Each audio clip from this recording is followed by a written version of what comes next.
Hello my dear friends, welcome to our channel Saloni Verma study point. मैं सलोनी वर्मा आप सभी का स्वागत करती हूँ सलोनी वर्मा स्टडी पॉइंट पे। आशा करती हूँ आप सभी स्वस्थ होंगे। तो आज हम मेडिवल सोसाइटी जो है उसकी यूनिट नंबर 2 करने वाले हैं। ये हमारा चैप्टर 3 होगा।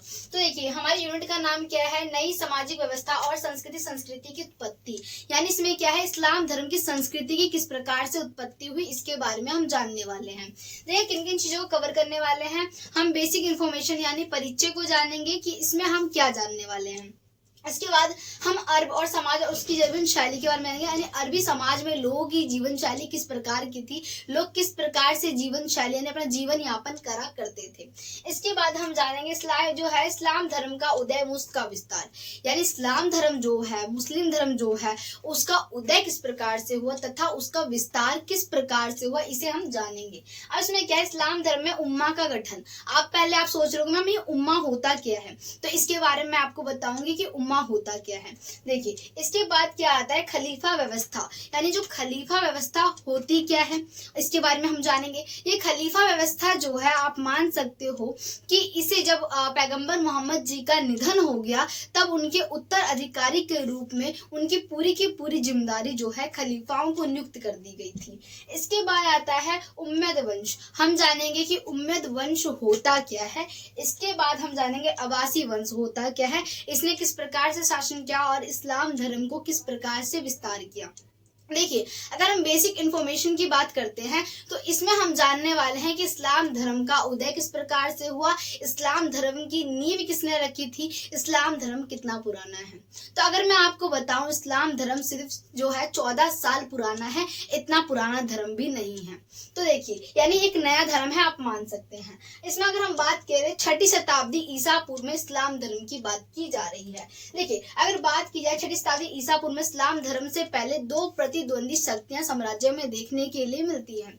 इसमें हमें एक वेजेंटाइन साम्राज्य जो है वो पूर्वी रोमन साम्राज्य को कहा गया है। यानी पूर्वी रोमन साम्राज्य में हमें देखने के लिए मिलता है कि ये दो प्रतिद्वंदी शक्तियां, पहली हमारी क्या होगी रोमन साम्राज्य में जिसे बाइजेंटाइन साम्राज्य कहा जा रहा है, और उसके बाद सैसानियन। इसमें जो सैसानियन जो कि ईरान में फैला हुआ साम्राज्य है, ये दो प्रतिद्वंदी शक्तियां हैं। या सैसानियन और बाइजेंटाइन ये दो साम्राज्य हैं जिन्हें दो प्रतिद्वंदी शक्तियां कहा जा रहा है, कॉम्पिटिटर पावर्स कहा जा रहा है। अब देखिए ये बोला गया इसके अंतर्गत कि 6ठी शताब्दी ईसा पूर्व से पहले जब इस्लाम धर्म यानी मुस्लिम धर्म नहीं आया था, उससे पहले दो प्रतिद्वंदी शक्तियां थी जैसे कि बाइजेंटाइन और सैसानियन जो मैंने आपको बताया। अब देखिए इसका मतलब मध्य विभाजित था। जो साम्राज्य है ना वो कहीं ना कहीं इन दो शक्तियों के मध्य विभाजित हो चुका था। इसके बाद अगर बात की जाए जो बाइजेंटाइन साम्राज्य है, इसमें कोई सम्राट होंगे। तो सम्राट की बात की जाए जो जस्टिनियन है, उन्होंने 527 से लेकर 565 तक शासन किया था। इन्होंने शासन किया तो इनका जो शासन काल था वो कहीं ना कहीं चरम पर था। ये किन किन साम्राज्यों में फैला था ये जानते हैं। तो ये ग्रीस में, सीरिया में, मिस्र में, फिलिस्तीनी में, इटली में, दक्षिणी स्पेन में और ये निकट के पूर्वी उत्तरी अफ्रीका बारह के कुछ क्षेत्रों में फैला हुआ था। ये साम्राज्य कहीं ना कहीं बाइजेंटाइन साम्राज्य में ये सारे साम्राज्य एकजुट हो रखे थे, कहीं ना कहीं मिल रखे थे और शामिल हो रखे थे। देखिए अगर बाइजेंटाइन का प्रमुख धर्म माना जाए ना तो बाइजेंटाइन साम्राज्य में जो प्रमुख धर्म था वो ईसाई धर्म था। परंतु इसमें जो ईसाई धर्म होते हुए भी ये कैथोलिक चर्च को नहीं मानते थे। आप बोलोगे मैम कैथोलिक चर्च क्या होता है, जैसे हमारा मंदिर होता है वैसे ही ये कैथोलिक चर्च होता है जो कि बहुत ही महत्वपूर्ण पवित्र स्थान माना जाता है ईसाई धर्म में। तो कौन नहीं मान रहा है, बाइजेंटाइन जो साम्राज्य है वहां के लोग नहीं मान रहे हैं। किसे नहीं मान रहे, कैथोलिक को नहीं मान रहे हैं। देखो ईसाई धर्म को माना परंतु कैथोलिक को नहीं मान रहे हैं, कैथोलिक चर्च को नहीं मान रहे। जैसे कि मैंने आपको पिछले वीडियो में पॉप के बारे में बताया था। पॉप का शाब्दिक अर्थ क्या होता है, पापा। यानी जो पॉप जो होते हैं वो कहीं ना कहीं पूरे साम्राज्य की अर्थव्यवस्था को चलाते हैं, सामाजिक रूप से, धार्मिक रूप से, सांस्कृतिक रूप से। तो इसमें क्या है, ये जो पॉप की सर्वश्रेष्ठता होती है, जो उनके अधिकार होते हैं, ये बाइजेंटाइन उनके अधिकारों को अस्वीकार करते हैं, नहीं मानते हैं। ये समझिए इसके अंतर्गत। देखिए पॉप की जो श्रेष्ठता को अस्वीकार करते हैं बाइजेंटाइन जो होते हैं। अब देखिए सैसानियन की अगर बात की जाए तो सैसानियन जो साम्राज्य है उसमें ईसाई धर्म तो है क्या देखिए, इसमें ईसाई धर्म के साथ जो फारसी धर्म होता है, तो देखो पारसी धर्म को माना गया है यहाँ के लोगों के द्वारा, यानी ईसाई धर्म के साथ पारसी धर्म को तथा बौद्ध धर्म को भी यहाँ के लोग मानते थे। यानी यहाँ पे मिश्रित धर्म था, यानी सभी धर्मों को माना जाता था। कहाँ पे? ससेनियन में। परंतु जहाँ मैंने आपको बाइजेंटाइन बताया, बाइजेंटाइन में सिर्फ एक ही धर्म था जो कि ईसाई धर्म था। परंतु वहाँ के लोग जो है कैथोलिक चर्च को नहीं मानते थे और साथ में पॉप की श्रेष्ठता को भी अस्वीकार करते थे। अगर बात की जाए अरबी समाज और उनकी जीवन शैली, तो देखिए अरबी समाज में लोगों की जीवन शैली किस प्रकार की थी ये समझते हैं। तो देखिए अरबी समाज में अरब के लोग रहते थे, है ना। अब वो कबीलों में रहते थे। अब कबीलों में रहते थे, ये खाना बदोश होते थे। आपके मन में प्रश्न आ रहा होगा, मैम ये खाना बदोश होता क्या है? यानी वो व्यक्ति जो एक जगह पे स्थिर नहीं रहते हैं, यानी घोड़ों के द्वारा यहाँ से वहां घूमते रहते हैं खाने की तलाश में, ठीक है। यानी एक उनका घर नहीं होता, जैसा हमारा घर होता है ना, एक स्पेसिफिक घर होता है, हाँ ये हमारा घर है, परंतु उनका घर निश्चित नहीं होता है, ये वहां से यहाँ भटकते रहते हैं। तो देखिए ये क्या करते थे, ये भटकते रहते थे। और अगर बात की जाए ये 7वीं शताब्दी में इस्लाम धर्म के उदय से पहले, यानी इस्लाम धर्म नहीं आया था उससे पहले, आपको देखने के लिए मिलेगा कि आर्थिक रूप से और राजनीतिक रूप से कहीं ना कहीं जो अरबी लोग हैं, यानी अरबी साम्राज्य के जो लोग हैं, वो बहुत ज्यादा पिछड़े हुए थे। अब ये पिछड़े हुए थे इतना ज्यादा, हमें समझ आया इसके अंतर्गत।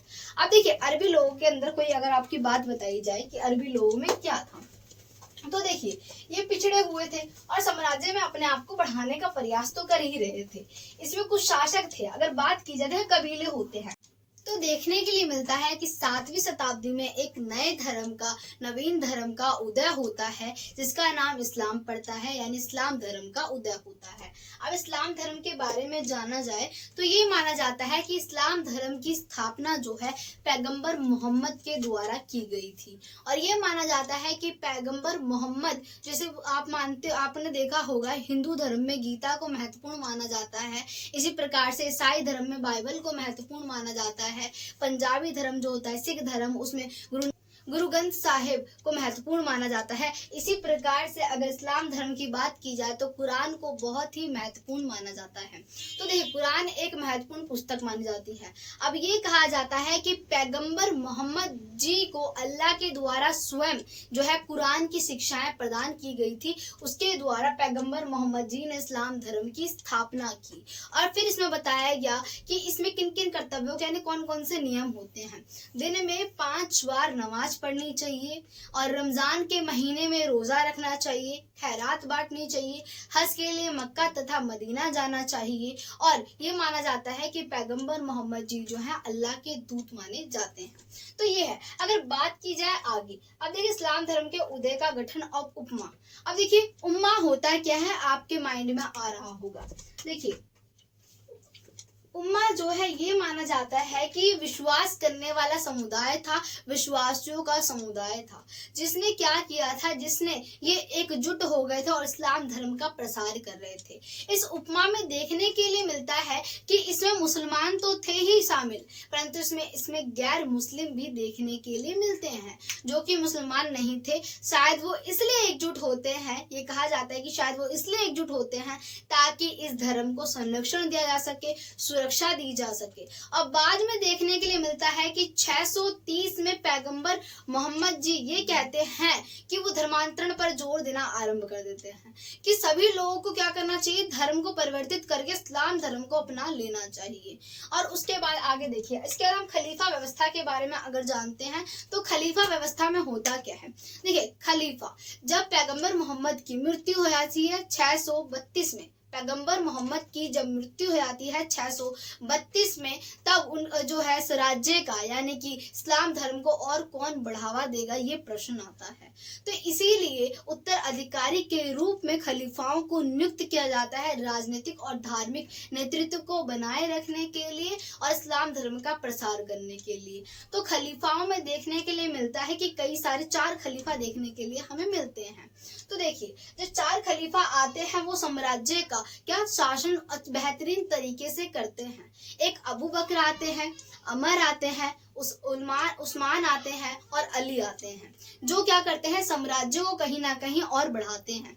अगर अबू बकर की बात की जाए तो अबू बकर जब शासन करते हैं तो साथ में पड़ोसी देश में भी यानी सीरिया में भी अपने साम्राज्य, अपने धर्म का प्रचार करते हैं। सीरिया में बाइजेंटाइन सेना को हरा देते हैं और वहां पर अपने मनपसंद यानी धर्म की यानी इस्लाम धर्म की स्थापना कर देते हैं।